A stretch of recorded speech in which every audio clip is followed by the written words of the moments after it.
V podjetju Plan.net smo se odločili pri izgradnji poslovne stavbe, da upoštevamo učinkovito rabo energije in pa obnovljive vire energije.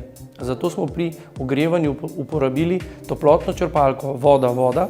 V ta namen smo zgradili vrtino 20 metrov, iz katere črpamo vodo, odvzemamo temperaturo in nato vračamo v zemljo.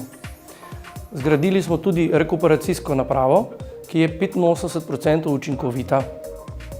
Izolacija objekta je med 16 in 25 cm. Na objektu smo izvedli tudi 2 sončni elektrarni, ena z amorfnimi moduli, ta druga pa z polikristalnimi moduli. Velikost obeh elektrarn je 45 kW. Ob objektu smo postavili tudi polnilno postajo za električna vozila, za električne skuterje in pa avtomobile, ki jih v podjetju tudi že imamo.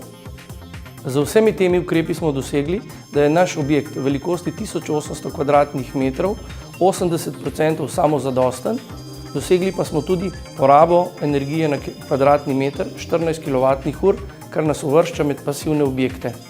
Z vsemi izvedenimi ukrepi smo zelo zadovoljni in priporočamo tudi vsem investitorjem, da pri gradnji lastnih objektov uporabijo učinkovito rabo energije in pa obnovljive vire energije.